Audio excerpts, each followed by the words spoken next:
నమస్తే రామకృష్ణ గారు. నమస్తే మేడం.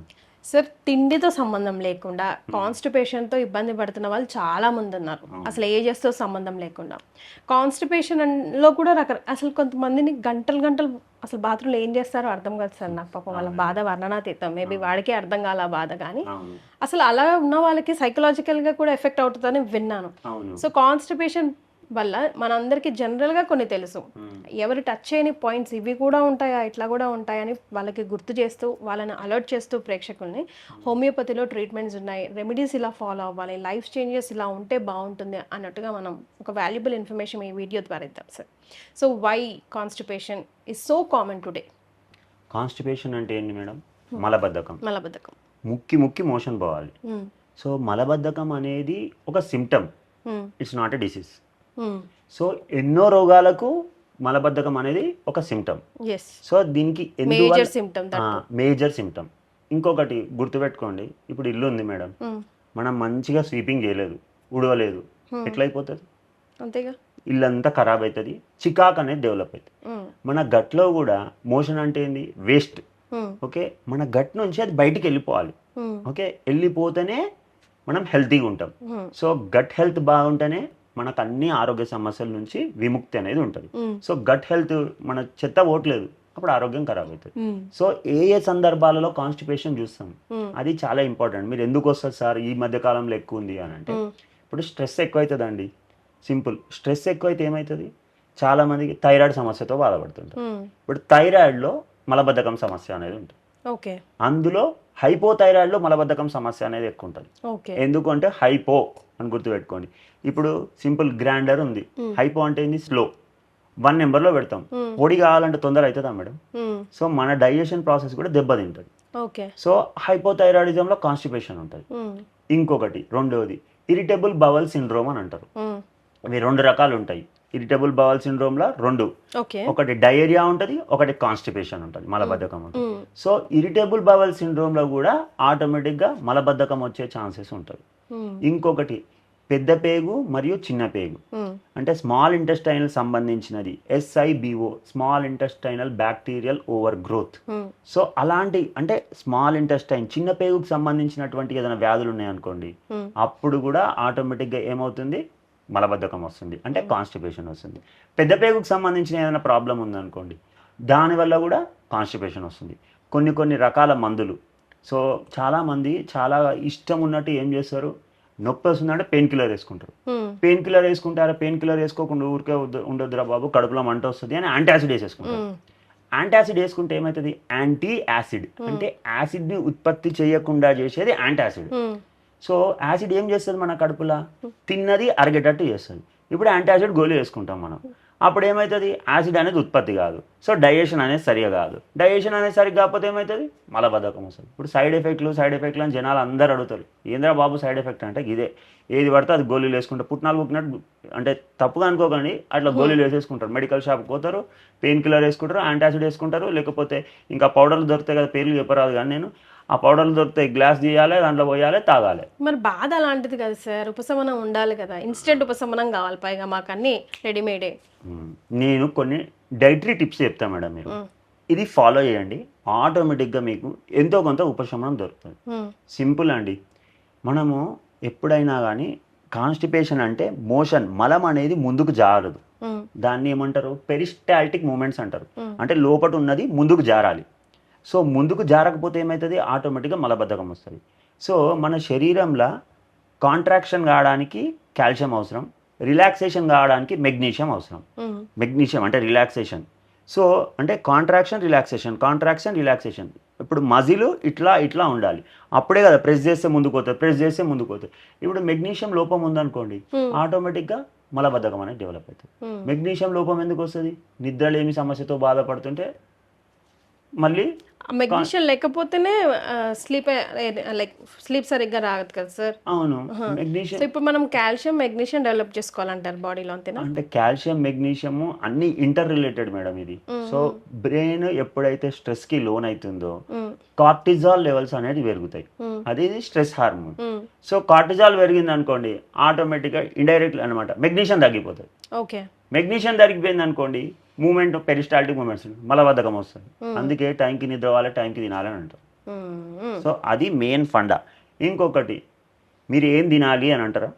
సో ఏం తినాలి కన్నా ముందు 5 డూస్ అండ్ డోంట్స్ తెలుసుకుందాం సార్. లాస్ట్లో రెమెడీస్ అండ్ హోమియోపతి ట్రీట్మెంట్స్ తెలుసుకుందాం. ఓకే, డూస్ ఏం చేయాలి ఫస్ట్ నేను చెప్తా. పొద్దున్న లేవగానే కంపల్సరీ మీరు యోగా చేయండి. ఒక 15 నిమిషాలు కపాలపాతి చేయండి. తర్వాత ప్రాణాయామ చేయండి. తర్వాత అందులో ఒకటి మలాసనం, వజ్రాసనం. మలాసనం అంటే ఏం లేదు, మనం ఇండియన్ స్టైల్లో మోషన్ పోయినప్పుడు ఎట్లా కూర్చుంటాం దాన్ని మలాసనం అంటారు. ఇంకొకటి బలాసనం, ఇంకొకటి వజ్రాసనం. వజ్రాసనం అంటే తిన్నాక చేయొచ్చు, తినకముందు చేయొచ్చు, ఎప్పుడైనా చేయొచ్చు. ఇట్లా కాళ్ళు వేసుకొని కూర్చోండి. ఇది చేస్తూ ఇంకొకటి ఏం తినాలి. ఓకే, ఏం తినాలి అని అంటే అన్నిటికంటే ఎక్స్ట్రాడినరీ ఫ్రూట్ ఒకటి చెప్తా. ఇది rich in sorbitol levels. Sorbitol ఏం చేస్తుంది అని అంటే ఈ ఫ్రూట్ తీసుకుంటే సార్బిటాల్ ఏం చేస్తుంది అంటే మన పొట్ట, మన intestine, large intestine, small intestine చుట్టూ ఉన్న నీటిని అన్ని గుంజేస్తుంది. ఎప్పుడైతే నీటిని గుంజేస్తుందో మోషన్ అనేది మంచిగా పోతుంది. సార్బిటాల్ లెవెల్స్ ఎక్కువ ఉండే ఫ్రూట్ ఏదన్నా ఉంది అని అంటే మలబద్ధకంకి ఇది ఎక్స్ట్రాడినరీగా పనిచేస్తుంది. ప్రూన్స్, అల్బుకారా అంటారు, ఐడియా ఉంది కానీ డ్రై ప్రూన్స్. అవి తీసుకున్నట్టయితే ఎట్లా తీసుకోవాలి, 1 డే బిఫోర్ ఒక హాఫ్ బౌల్ వాటర్ తీసుకోండి, ఒక 4 డ్రై ప్రూన్స్ నానబెట్టండి, దాంట్లో 4 కిస్మిస్లు నానేసేయండి, దాంట్లో ఒక 4 పంకిన్ సీడ్స్ నానేసేయండి, ఇవి ఇంకొకటి వాల్నట్స్ నానేయండి. ఇవి నానబెట్టి నెక్స్ట్ డే తినండి. ఆ వాటర్ కూడా తాగండి, అది కూడా తినండి. ఎందుకు ఇవి అని అంటే సార్బిటాల్ లెవెల్స్ ఎక్కువ ఉంటాయి కాబట్టి నీటిని గుంజేస్తుంది, కాబట్టి మలం అనేది ఈజీగా మూమెంట్ పోతుంది. సో కాన్స్టిపేషన్కి ఇది ఎక్స్ట్రాడినరీగా పనిచేస్తుంది. మీ నోట్లో నుంచి ఫైబర్ అన్నవాడు ఎప్పుడు వస్తుందా అని వెయిట్ చేస్తున్నాను. ఎందుకంటే కాన్స్టిపేషన్ అంటే ఫైబర్ ఫుడ్ తినండి, ఫైబర్ ఫైబర్ ఫైబర్ ఫైబర్ అంటూ ఉంటారు కదా. ఆ వర్డ్ ఇంకా రావట్లేదు ఏంటని వెయిట్ చేస్తున్నా. సరే, ఇందాక డూస్ చెప్పారు, ఇప్పుడు డోంట్స్ చెప్పండి. ఇది చేయకండి లైఫ్ స్టైల్ చేంజెస్కి. సింపుల్ అండి, టైంకి నిద్రపోండి. మాకు రాదు నిద్ర రాకపోతే 24 గంటలు ఫోన్లు చూసుకుంటే ఏడా నిద్ర వస్తుంది మేడం. ఒకటి గుర్తుపెట్టుకోండి, బ్రెయిన్ ఎట్లా పనిచేస్తుంది అంటే ఇప్పుడు మీరు లైట్ లేచి ఉందనుకోండి, బ్రెయిన్ అది కూడా పర్టికులర్గా ఫోన్లో బ్లూ లైట్ ఉంటుంది. బ్లూ లైట్ ఏం చేస్తుంది అని అంటే మన స్లీప్ సెంటర్ని డిస్టర్బ్ చేసేస్తుంది. స్లీప్ సెంటర్ని డిస్టర్బ్ అంటే ఇంకా నేను పగలే ఉంది కావచ్చు అని నిద్రపో. అదే ఫోన్ తీసి పక్కకు పడేయండి. ఫోను బెడ్రూమ్లోకి తీసుకురాకండి, అసలు పక్కకు పడేసండి. పుస్తకం పట్టుకోండి. అబ్బా నాకు పుస్తకం పట్టుకుంటే చిన్నప్పటి నుంచి కూడా అంతే, బుక్ పట్టే నిద్ర వస్తుంది. ఇప్పుడు కూడా అంతే, బుక్ తీసుకోండి, చదవండి, ఆటోమేటిక్గా నిద్ర వస్తుంది. ఎందుకు రాదు, మంచి మ్యూజిక్ పెట్టుకోండి, ప్లజెంట్ మ్యూజిక్. ఆటోమేటిక్గా మనం ఎక్కడైనా పోతుంటే, ఇప్పుడు ఎక్కడైనా గుర్తుపెట్టుకోండి, ఫ్లైట్ ఉంటుంది, ఫ్లైట్లో పోతాం లైట్లు బంద్ చేస్తారు, బస్సులో పోతాం లైట్లు బంద్ చేస్తారు. సూదింగ్ మ్యూజిక్, ఏదైనా మంచి మ్యూజిక్ అంటే ఆరామ్ రిలాక్సేషన్ వస్తుంది, ఆటోమేటిక్గా నిద్ర వస్తుందా లేదు. దాన్ని మ్యూజిక్ థెరపీ అని కూడా అంటారు. మ్యూజిక్ వినడం వల్ల కూడా మనకి స్ట్రెస్ తగ్గుతుంది, నిద్ర వస్తుంది. నిద్ర వస్తే మలం మోషన్ కూడా మంచిగా వస్తుంది.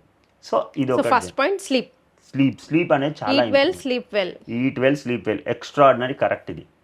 ఇంకొకటి నెక్స్ట్ ఏంది అని అంటే మనం ఏది పడితే తింటాం. ఈ మైదా ఫుడ్ తింటాం, జంక్ ఫుడ్ తింటాం, మోమోస్ తింటాం, తర్వాత బర్గర్లు, పిజ్జాలు, డాంకీలు, మంకీలు, ఏది పడితే తింటాం మనం. సో ఈ చెత్త అంతా తినేసి, ఇప్పుడు చెత్త మనం ఎన్ని గంటలకు తింటాం, 10 గంటలకు తింటాం. పండుకునేది ఎప్పుడు, ఇమీడియట్ తింటాం అంటాం మనం. లేకపోతే చికెను, ఇంకా లేకపోతే మటను, లేకపోతే ఇవన్నీ షవర్మాలు, అడమైన చెత్త అది తిని దాంతోపాటు ఏం చేస్తాం మనం, కూల్ డ్రింకులు తాగుతాం. ఒక కూల్ డ్రింక్లో 10 స్పూన్ల షుగర్ ఉంటుంది. షుగర్ అంటే మళ్ళీ ఏంది, అది కార్బ్స్. అదేం చేస్తుంది, మళ్ళీ లావు చేస్తుంది, ఇన్సులిన్ రెసిస్టెన్స్ డెవలప్ చేస్తుంది, థైరాయిడ్ డెవలప్ చేస్తుంది, ఈ అడమైన అన్నీ చేస్తుంది. సో మళ్ళీ నిద్ర డిస్టర్బ్ అవుతాం. నేను అనేది ఏంటంటే డైట్ ఇవన్నీ అవాయిడ్ చేయండి. ఇంకొకటి ఏంటంటే నిద్ర మంచిగా రావాలంటే పడుకునే 4 గంటల ముందు డిన్నర్ ఆపేసేయాలి. ఎందుకంటే మన డైజెషన్ జరగాలి అంటే 4 గంటలు పడుతుంది. సో ఆ డైజెషన్ అంతా జరుగుతుంది అంటే ప్రెజర్ అంతా ఇక్కడ ఉంటుంది, ఆటోమేటిక్గా వర్క్ చేస్తుంటుంది బ్లడ్ సప్లై. సో డిస్టర్బెన్స్ అవుతుంది కాబట్టి నిద్ర అనేది రాదు.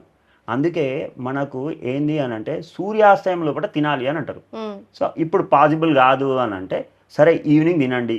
ఇంకొకటి మీకు ఎప్పుడైనా రాత్రి ఆకలి అవుతుందంటే కీరా తినండి, క్యారెట్ తినండి, బీట్రూట్ తినండి, వాటర్ మిలన్ తినండి, మస్క్ మిలన్ తినండి, కొంచెం తినండి, నిద్ర వస్తుంది. సో ఈ ఫ్రూట్స్ బాగా తీసుకొని డిన్నర్ తొందరగా క్లోజ్ చేస్తే మంచిది, సగం ప్రాబ్లం సాల్వ్. మూడోది మీరు అన్నారు కదా ఫైబర్ ఫుడ్. అన్నిటికంటే మంచిది ఏంటంటే ఫైబర్ ఫుడ్ తీసుకోవడం వల్ల ఆటోమేటిక్గా మలం అనేది ముందుకు సాగుతుంది. ఇంకొకటి యాసిడిటీ కూడా తగ్గిపోతుంది. అన్నం తినే ముందు గుర్తుపెట్టుకోండి, సలాడ్ తిన్న తర్వాత కాదు, అన్నం తినే ముందు, లేకపోతే బ్రేక్ఫాస్ట్ చేసే ముందు, డిన్నర్ చేసే ముందు కీరా, క్యారెట్, బీట్రూట్ ఇవి తినండి. తినడం వల్ల ఏమవుతుంది, ఆటోమేటిక్గా డైజెషన్ అనేది ఇంప్రూవ్ అవుతుంది. సో కాన్స్టిపేషన్ తగ్గుతుంది, అసిడిటీ తగ్గుతుంది, నిద్ర వస్తుంది. సో ఇవన్నీ మంచిగా ఉంటాయి. ఎస్, ఇవన్నీ వాళ్ళకి తెలిసినవి కాకపోతే చెప్పేవాళ్ళు చెప్పే తీరుగా చెప్తేనే వాళ్ళకి కనెక్ట్ అవుతూ ఉంటాయి. అయితే కాన్స్టిపేషన్ ప్రాబ్లమ్ ఫేస్ చేస్తున్నామని not every kid or every women or every men will come and speak sir. ఇంకా మొహమాట పడుతూ ఉంటారు, చెప్పుకోరు. సో ఇందులో ఏమైనా స్టేజెస్ ఉంటాయా, లేకపోతే ఏమైనా సిమ్టమ్స్ ఉంటాయా, ఇప్పుడు మీరు ఇంకా వెళ్ళాల్సిందే డాక్టర్ దగ్గరికి, సో అట్లాంటివి? కాన్స్టిపేషన్లో స్టేజెస్ కూడా ఉంటాయి. మీరు ఇంకొకటి నెగ్లెక్ట్ చేస్తే, మలబద్ధకం సమస్య నెగ్లెక్ట్ చేస్తే పైల్స్ డెవలప్ అయ్యే ఛాన్స్ ఉంటుంది, ఫిజర్స్ డెవలప్ అయ్యే ఛాన్స్ ఉంటుంది, ఫిస్చులా డెవలప్ అయ్యే ఛాన్స్ ఉంటుంది. అంటే లాస్ట్ స్టేజ్లో మీకు ఏమవుతుంది, కాన్స్టిపేషన్లో ఇవన్నీ ప్రాబ్లమ్స్ వస్తాయి. సో మనం లాస్ట్ స్టేజ్లో ఎట్లా ఉన్నామనంటే, మనం రోజు తెల్లవారు లేవగానే ఆటోమేటిక్గా ఏ ఛాయ్ తాగకున్నా, కొంతమంది సిగరెట్ తాగితే మోషన్ వస్తుంది, కొంతమంది ఛాయ్ తాగితే మోషన్ వస్తుంది, కొంతమంది వేడి నీళ్ళు తాగితే మోషన్ వస్తుంది, కొంతమంది కాఫీ తాగితే మోషన్ వస్తుంది. ఏమి తాగకుండా ఆటోమేటిక్గా మోషన్ వస్తుంది అని అంటే, మీరు లేవగానే మోషన్ వెళ్ళిపోతున్నారంటే కాన్స్టిపేషన్ లేనట్టు. రోజు ప్రొద్దున్నే మోషన్ వెళ్ళాలి. లేదు మీకు 2 రోజులకు ఒకసారి వస్తుంది, 4 రోజులకు ఒకసారి వస్తుంది అంటే మీరు కాన్స్టిపేషన్ సమస్యతో బాధపడుతున్నారు. 4 రోజులు సార్ అట్లా 2 days 3 days అటెండ్ చేయని వాళ్ళు, 3 days 4 days మోషన్ పోని వాళ్ళు ఉంటారు. ఇంకొకటి ఏంటంటే, కాన్స్టిపేషన్ సమస్యతో బాధపడుతుంటే వెయిట్ లాస్ కూడా అవ్వడం చూస్తాం మనం. లాస్ అవుతారు, వెయిట్ గెయిన్ కాదు, వెయిట్ లాస్ అవుతారు. ఇంకొకటి ఏమవుతుంది అంటే అకాంథియోసిస్, అంటే ఈ మెడ చుట్టూ పిగ్మెంటేషన్ డెవలప్ అవ్వడము, ఈ చెంపల మీద మెలాస్మా అంటారు, మంగుమచ్చలు అంటారు చూసిందా, ఈడ డెవలప్ అవ్వడం చూస్తాము. కొంచెం తినగానే నాకు వద్దు అని అంటారు. ఇంకొకటి ఏంటంటే, కాన్స్టిపేషన్లో మోస్ట్ ఇంపార్టెంట్, నోటి నుంచి దుర్వాసన వస్తుంది, హాలిటోసిస్ అంటారు. సో నోటి నుంచి దుర్వాసన వస్తుందంటే అది వర్స్ట్ ఫేస్, అంటే గ్రేడ్ 3 అనుకోండి, నోటి నుంచి దుర్వాసన రావడం. ఇంకొకటి మోషన్ పోయినప్పుడు చాలా వర్స్ట్గా వాసన వస్తుంది, సో అది కూడా వర్స్ట్ ఫేస్. 3-4 రోజులకు ఒకసారి వస్తుంది, అది కూడా వర్స్ట్ ఫేస్. సో అలాంటి సందర్భంలో నోటి నుంచి దుర్వాసన వస్తుంది, వాసన వస్తుంది అంటే మీరు ఇమ్మీడియట్గా డాక్టర్ని సంప్రదించండి. నెగ్లెక్ట్ చేసినారా నెక్స్ట్ పైల్స్కి దారి తీస్తుంది. సో అప్పుడు ఇంకా వర్స్ట్ అవుతుంది. సో ఇది గుర్తుపెట్టుకోండి, కాన్స్టిపేషన్ ఎప్పుడు సీరియస్ ఉంది అని అర్థం దాన్ని. ఎస్, డెఫినెట్గా చిన్న ప్రాబ్లంతో పోయేది గోరంత పోయేది కొండంత తెచ్చుకోకండి అనేలాగా ఉండకూడదు. Right sir, thank you so much. Thank you madam.